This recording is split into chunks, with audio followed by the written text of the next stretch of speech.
Assalamualaikum warahmatullahi wabarakatuh. Perkenalkan, nama saya Anjani Winaya Smoro dari kelas BKPIA. Di sini saya akan menjelaskan mengenai psikoanalitik family counseling, yang dimana ada konsep dasar, tujuan konseling, dinamika keluarga, teknik dan tahapan atau prosedur konseling, mekanisme perubahan perilaku menurut masing-masing elok. Di sini saya akan menjelaskan konsep dasar psikoanalitik family counseling. Psikoanalitik family counseling adalah pendekatan terapeutik yang mendalam dan komprehensif, yang meninjau faktor-faktor tak sadar serta pengalaman emosional masa lalu yang mempengaruhi pola relasi dalam keluarga. Pendekatan ini membantu keluarga memahami konflik dari akarnya, membangun perubahan jangka panjang, dan memperkuat hubungan interpersonal antar anggota keluarga. Tujuan utama dari psikoanalitik family counseling adalah membangun anggota keluarga, memahami dan menyadari konflik-konflik bawah sadar yang mempengaruhi interaksi, hubungan, serta dinamika keluarga. Pendekatan psikoanalitik percaya bahwa banyak masalah keluarga berasal dari pengalaman masa lalu, khususnya masa kanak-kanak, yang kemudian membentuk pola hubungan dan perilaku seseorang dalam keluarga saat ini.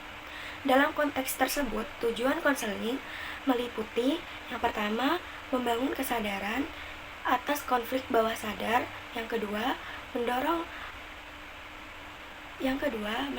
pemrosesan emosional yang tertekan, dan yang ketiga, memperbaiki pola hubungan dan komunikasi keluarga, yang keempat, membangun regulasi emosi dan pemahaman diri. Dan yang kelima, mewujudkan integrasi psikologis antar anggota keluarga. Dinamika keluarga. Dalam pendekatan psikoanalitik, keluarga dijelaskan sebagai proses interaksi yang dipengaruhi oleh pola emosional tidak disadari, pengalaman masa lalu, serta hubungan awal antara orang tua dan anak.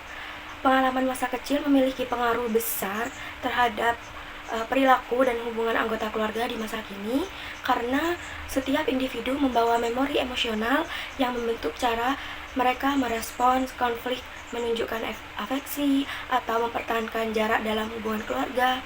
Selain itu, adanya transferensi dan proyeksi, yaitu kecenderungan anggota keluarga memindahkan perasaan masa lalu kepada orang lain di dalam keluarga, sehingga memunculkan ketegangan atau pola hubungan yang tidak seimbang. Psikoanalitik family counseling ini khususnya di bagian dinamika keluarga ini yang menunjukkan bahwa dinamika keluarga dipengaruhi oleh konflik emosional, ketidaksadaran, serta pola hubungan yang berbentuk dari pengalaman masa kanak-kanak. Dan dinamika keluarga bukan hanya terbentuk dari interaksi saat ini, tetapi lebih dalam lagi dari proses psikologis bawah sadar dan pengalaman emosional masa lalu. Untuk memahami permasalahan keluarga,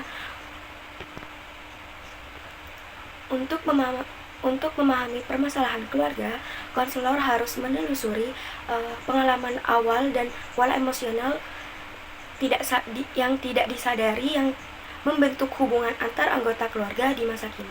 Ada juga teknik dan tahapan proses konseling. Nah, yang pertama, teknik psikoanalitik family counseling. Psikoanalitik konseling keluarga ini merupakan pendekatan yang menekankan eksplorasi konflik bawah sadar dan pola hubungan yang tidak disadari dalam keluarga. Dalam teknik ini menggali dan menafsirkan mimpi, berupaya mengungkapkan isi laten atau makna simbolis yang tersembunyi, motif, harapan, dan konflik yang ditekan dari isi manifest atau mimpi seperti yang diceritakan oleh klien yang dialami anggota keluarga, dengan harapan dapat memberikan wawasan mengenai masalah yang belum terselesaikan, dan dapat dorongan yang tidak disadari atau dinamika relasi yang bermasalah.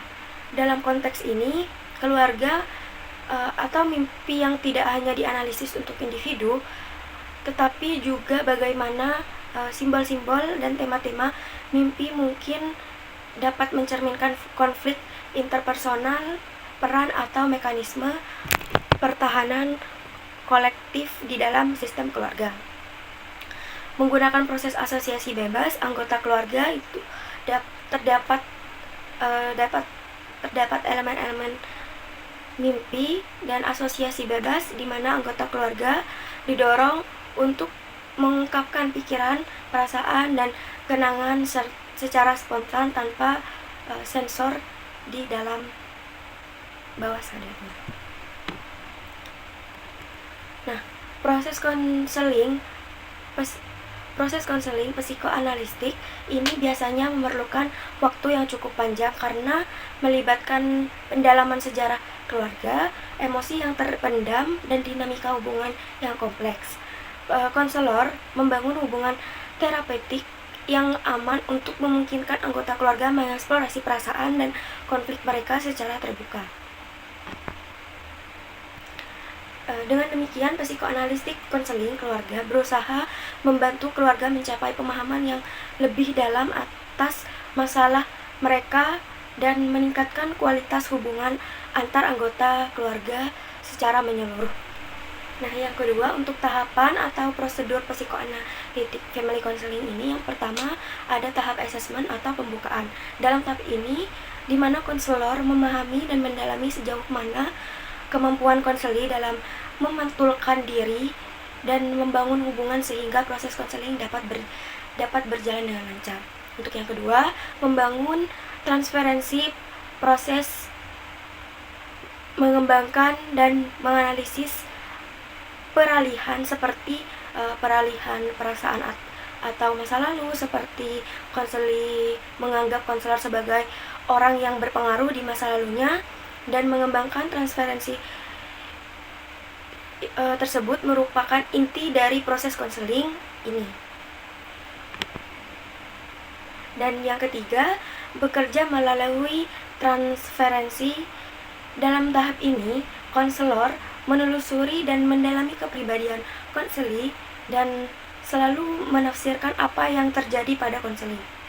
Yang keempat, resolusi transferensi. Nah, ketika di tahap ini, transferensi yang sebelumnya telah selesai dan ditemukan pemecahan masalahnya, serta konseli mulai meningkatkan kemandiriannya, maka konseli dapat dihentikan. Dan yang terakhir, mekanisme perubahan perilaku dalam masing-masing teori. Dalam family counseling, psikoanalistik family counseling adalah pendekatan yang unik jika terapi keluarga pada umumnya berfokus pada apa yang terjadi sekarang dalam interaksi antara anggota keluarga. Pendekatan ini justru mengajak kita melihat jauh ke dalam diri masing-masing anggota keluarga untuk menemukan akar masalah yang tersembunyi. Pendekatan ini meyakini bahwa masalah dalam keluarga saat ini seringkali adalah panggung tempat di mana konflik emosional tak sadar dari masa lalu setiap individu, terutama dari keluarga asalnya, di kehidupan yang dihidupkan kembali dan diproyeksikan kepada pasangan atau anak-anak. Berikut adalah mekanisme utama bagaimana konseling ini bekerja. Yang pertama, menggali masalah tersembunyi dari masa lalu atau konflik yang tak sadar. Yang kedua, cara kita memandang diri dan orang lain. Yang ketiga, cermin hubungan dengan terapis atau transferensi dan kontraferensi, yang dimana transferensi ini anggota keluarga tanpa sadar akan mulai memperlakukan terapis seolah-olah terapis ini adalah orang penting dari masa lalu mereka, misalnya memperlakukan terapi seperti figur orang tua yang kritis atau sangat mendukung. Ini bisa disebut sebagai transferensi. Dan untuk kontraferensi tersebut yakni terapis ini yang terlatih akan menggunakan perasaannya sendiri atau kontra transferensi sebagai alat jika terapis tiba-tiba merasa sangat cemas atau sangat dihakimi oleh klien. Itu mungkin adalah petunjuk bahwa keluarga sedang memproyeksikan pola hubungan mereka kepada terapis. Untuk yang keempat, mengubah luka lama menjadi pola baru atau pengalaman emosional korektif. Nah, tujuan akhir dari proses yang dalam ini adalah memberikan keluarga pengalaman emosional atau emosional korektif. Selebihnya dari saya, bila ada kesalahan, saya mohon maaf. Wabillahi taufiq wal hidayah. Wassalamualaikum warahmatullahi wabarakatuh.